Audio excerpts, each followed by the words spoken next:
ఈ ఆఖరి సంవత్సరంలో ప్రజల్ని ఇంకా కన్ఫ్యూజ్ చేసే ప్రయత్నం చేయకండి. రండి బయటికి, నిజంతో రండి, ట్రూత్ తోటి రండి. నన్ను బ్లాక్మెయిల్ చేశాడు మోడీ, నా కొడుకుని జైల్లో పెడతా అన్నాడు. అందుకే నేనంటే ప్రజలు అర్థం చేసుకుంటారు. శత్రుత్వంతో శత్రుత్వం ఉంటే శత్రుత్వం ఉండాలి, మిత్రత్వం ఉంటే మిత్రత్వం ఉండాలి. ఈయన శత్రుత్వం తెలియదు, మిత్రత్వం తెలియదు.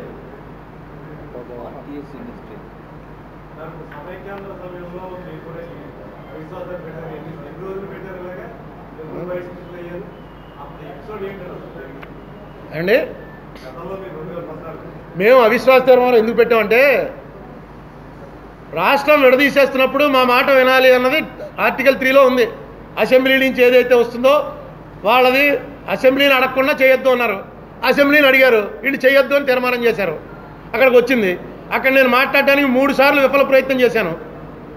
3 సార్లు పనిచేయాలి. ఓసారి తెలుగుదేశం వాళ్ళు ఆపేశారు, ఓసారి కాంగ్రెస్ తెలంగాణ ఎంపీలు ఆపేశారు, ఓసారి రీచ్ అవ్వలేదు. 3 ప్రయత్నాలు చేశాను. ఇంకేం చేస్తే వస్తుందని చెప్పి ఆలోచించుకున్నాం. నో కాన్ఫిడెన్స్ మోషన్ అయితే ఖచ్చితంగా అడ్మిట్ అయితే రాలి, నో కాన్ఫిడెన్స్లో చర్చకు వస్తుంది. రాష్ట్రం విడిపోతే విడిపోని మన బాధ ఏంటో కనీసం దేశానికి చెప్పాలి కదా అనుకున్నాం. నో కాన్ఫిడెన్స్ని రానివ్వలే. ఆ వేళ ఎందుకు రానివ్వలేదంటే రూలింగ్ పార్టీ అపోజిషన్ కలిసిపోయాయి కాబట్టి. ఈవేళ కలవకపోయినా రానివ్వట్లే. అంటే ఇక ముందు రోజుల్లో ఫ్లోర్ ఆఫ్ ది హౌస్ ఏ ప్రధానమంత్రిని కానీ గవర్నమెంట్ని కానీ దింపేటువంటి అవకాశమే లేదు. అవిశ్వాస తీర్మానం అన్నది తీసవతల బారేండి, ఇంక ఉండదు. ఎప్పుడు ఎవరి మీద అవిశ్వాస తీర్మానం పెట్టినా ఎవరో 4 ఎంపీలు వెళ్ళకంటే వెళ్తారు అంటూ ఏ వరుస్తున్నారో కూడా తెలియక్కర్లా, స్పీకర్ లేచి లోపలికి వెళ్ళిపోతుంది. అయిపోయింది. ఇంక అవిశ్వాస తీర్మానం అన్నది పెరేడ్ చేయాలి తప్ప. తెలంగాణ ప్రెసిడెంట్ ఆఫ్ ఇండియా దగ్గరికి వెళ్ళి వీళ్ళు నిన్న ఎలాగైతే హౌస్లో పెరేడ్ చేశారు, నిన్న పెరేడ్ చేసినట్టే అందరూ లేచి నిలబడ్డారు. 100 మంది దాటి నిలబడ్డారు. నిలబడినా సరే అవి లెక్కట్లా. ఎందుకంటే ఇలా జనం ఎక్కడ ఉంటే లెక్కెట్టక్కర్లేదు అన్న కొత్త రూల్ ఏదైతే వచ్చిందో మా టైంలో, ఆ రూల్ ప్రకారం ఇంక ఈ గవర్నమెంట్ని ఎవడో ఏమీ చేయలేడు, ఫ్లోర్ ఆఫ్ ద హౌస్.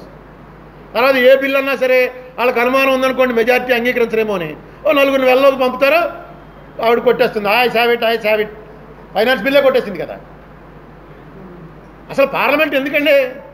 ఉత్తినే వెళ్ళి అక్కడ కూర్చోటానికి తప్ప పార్లమెంట్లో బిల్లుల మీద చర్చ జరగడం అనేది అలా అలా అలా పలచబడుతూ వచ్చింది. ఈవేళ బడ్జెట్ మీదే చర్చ లేకపోయిన తర్వాత ఇంకెందుకు బాబా తెలుగుదేశం ఎంపీ ఎవడో లేచి కట్ మోషన్ అని అరుస్తున్నాడు. కట్ మోషన్ అంటే ఖచ్చితంగా ఒప్పుకోవాలి. కట్ మోషన్ కనుక నెగ్గితే గవర్నమెంట్ రాజీనామా చేయాలి. అది ప్రెసిడెంట్.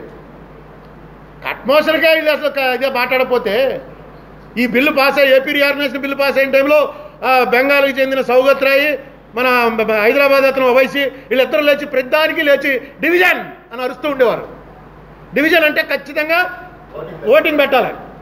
బాబాయ్ అని చెప్పి కూర్చోని చెప్పి 1 2 3 317 6 7 8 612 అని ఆవిడ వచ్చిన లెక్కలేసింది. ఆ లెక్కలన్నీ తప్పడానికి నా దగ్గర ఆధారం ఉంది. ఏంటంటే ఆ రోజున ఎంతమంది అటెండ్ అయ్యారో, లోపల ఎంతమంది ఉన్నారో రికార్డ్ నా దగ్గర ఉంది. అందులో ఎంతమంది దీన్ని సపోర్ట్ చేస్తారో ఎంతమంది చేయరో అఫీషియల్గా డిక్లేర్డ్. ఆ రోజున హౌస్లో మెజార్టీ లేదు, అందుకే తలుపులేసి టెలికాస్ట్ ఆపేశారు.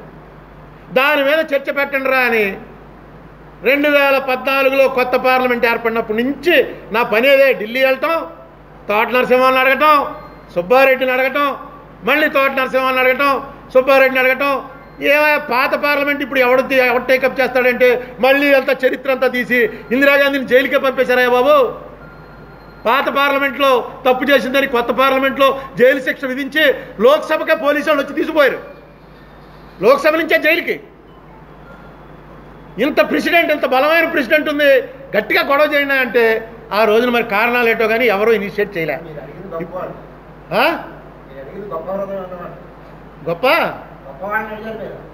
వాళ్ళే పెట్టాలి. ఇంకెవరు పెడతారు? 2 పార్టీలు ఉన్నాయి, ఇంకెవరు పెడతారు?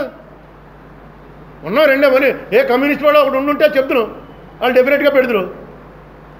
2 పార్టీలు ఉండి వాళ్ళ నడక ఇంకెవరు నడుతాం? పార్టీ నాయకులు వాళ్ళు ఇద్దరు. హాయ్ ఫ్రెండ్స్, మా టుడే టుమారో యూట్యూబ్ ఛానల్ చూస్తున్నందుకు చాలా థ్యాంక్స్. మరిన్ని లేటెస్ట్ వీడియోస్ కోసం వెంటనే సబ్స్క్రైబ్ చేయండి. అలాగే ఈ బెల్ ని కూడా రింగ్ చేసేయండి. మా నోటిఫికేషన్స్ అన్ని మీ మొబైల్లో వస్తాయి. అలాగే మా వీడియోస్ మీకు నచ్చితే లైక్ చేయండి, షేర్ చేయండి, నచ్చకపోతే కామెంట్ చేయండి.